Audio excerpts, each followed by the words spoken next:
Hello everybody, welcome to week 5. This week we are talking about chord progressions again, but this time we're adding a little bit of complexity. Now, I will say this video is pretty dense and can be a little bit intimidating, so don't worry. If you feel like this is a little bit over your head, you can come back to this video as many times as you need. And we're going to start with a little bit of a cheat sheet version of it before we get really in the weeds with some theory. So in this lesson, we are going to understand how to use chords outside of just the basic chord family in our songs, and we're going to use Soundtrep to experiment with those new chords and hear what they sound like in context and start getting an idea for what they can do for our songs. So the number one rule of music theory, and I wanted to start with this because whenever I start doing music theory with students, they get anxious and they get worried.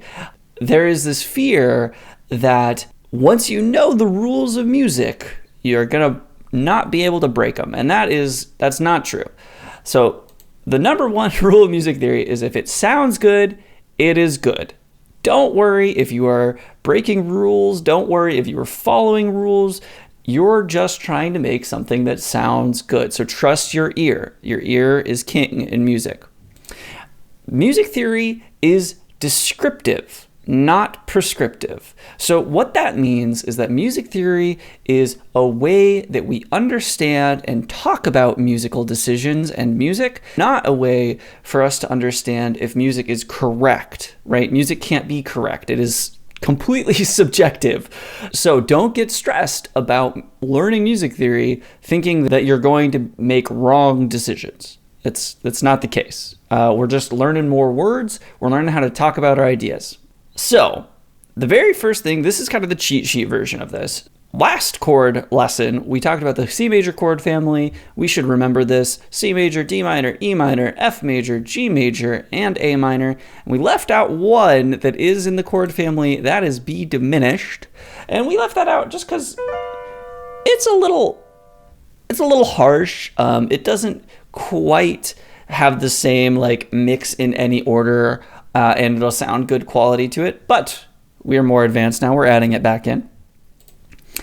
And the first thing we're going to do to add some complexity is talk about seventh chords. So here's what all of these look like with seventh chords. We'll get into that in more detail a bit later. And we're going to talk about borrowed chords. And there are a ton of borrowed chords. These are not the only borrowed chords, but these are some of my favorite. So if we go on to the rest of this video and you're freaked out, just look at this slide and think of it in the same way as we did the last lesson, that these are your options. You can mix them up and experiment with them, and you're going to come up with some cool things. You can trust your ear. If it sounds good, it's good. If you're a guitar player or ukulele player, you will find a cheat sheet for all of these chord shapes below this video. And if you're a piano player, you will see a cheat sheet of all of these chord shapes in sheet music also below this video. So look for those. So the thing with the borrowed chords is that you might notice that if you're just mixing them up and putting them in any order, they're not going to sound great in every single order. We're starting to get into places where chords have more specific roles. So we'll go through these real quickly. This D major, I love going to G. Sounds really good, especially the D dominant, right? So this D dominant has that really nice resolution to G. The E major has a really nice pull to A minor. So you can hear that, right? Has that same kind of pull. If you want it to be a little less melodramatic, you just use the major chord, right? The 7 adds a lot of drama to it, and you might want that or you might not. The F minor sounds good kind of wherever. The G sharp diminished sounds really, really good going back to C or A minor. So if you're playing a G, you have that G sharp diminished, and then you can resolve it to a C or maybe G sharp diminished A. That one sounds really good too. The B flat major and the B flat major 7 don't have super specific places that you need to put them. The B minor and the B dominant, these ones get a little bit weirder, but they sound really good pulling to the E minor. So I really like, this is a B minor going to that E minor. So all these are cool sounds to play with. So let's go ahead and move into talking about what a diminished chord is and what these seventh chords really are, and we'll go into a bit more detail. So let's start with diminished chords. Diminished chords do happen in a chord family. They happen on the seventh step of a major scale. So if we are just going up through our chord family,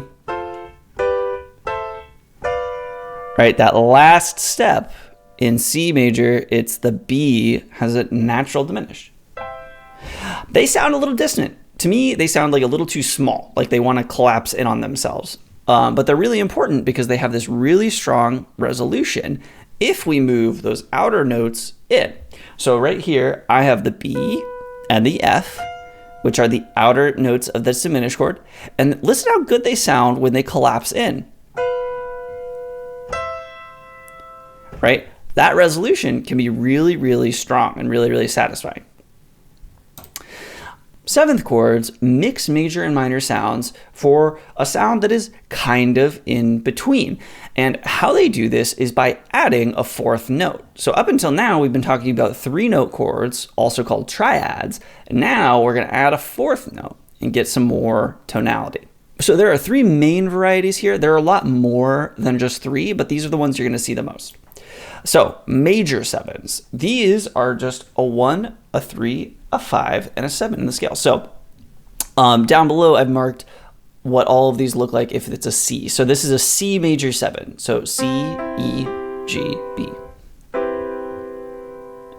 It's not quite major. It's not quite minor. It's somewhere in between. And what happens with that, what kind of makes that happen, is that on the bottom, if we look at just the bottom 3 notes, we have C, E, G, which is a major chord. And on the top 3 notes, we have E, G, B, which is a minor chord. So we get both of those sounds together. We have a minor 7, which is a 1, a flat 3, a 5, a flat 7. So we're taking those 3s and 7s and we're scooting them down just 1 key. This has the same thing. It's a minor chord on bottom this time and a major chord on top.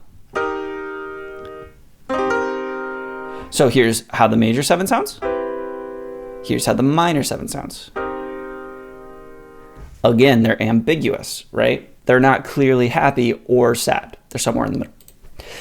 And then we have our last one. It's a dominant 7. And this one has a tension to it. It has that kind of sharpness. And if we're thinking about it, it actually is blending a major sound on bottom with a diminished sound on top. Because it has that diminished chord, it has that really nice resolution that pulls in. So dominant chords are used a lot for really, really strong resolutions. Borrowed chords are chords that we take from closely related keys and chord families. So in C major, we have no sharps or flats, and there's 2 keys that just have 1 note different from those. That's F major that adds the B flat, and there's G major that adds the F sharp. And so if we build those chord families, you see I have those down below, they add a few new chords that are very closely related to the C major chords in sound. So if we want to be playing in C major, but then we want to throw in maybe a G minor, maybe a B flat major, what we can do is we can temporarily feel like our chord center has shifted. Or not. You could just use these extra chords. A lot of times you'll see songs, especially in classic rock, that use C major, F major, G major, and D major. And so they're creating chord progression that's not only C major, it's not only G major, it's a little bit of both, right? And borrowed chords let us do that. So one other thing we can start doing is instead of learning completely new chords, we can start changing the chords that we already know just a little bit, just tweaking them to add some color. And one of the best ways to do this is with suspended chords. And what suspended chords do is we take that middle step of the chord and we either push it off to the 2nd or up to the 4th. And what happens with that is we get a really open kind of spacey sound. So if we're looking at a C major, here's the C major. If we take that middle note and shift it down, that is a C suspended second. So we've pushed that E to the D.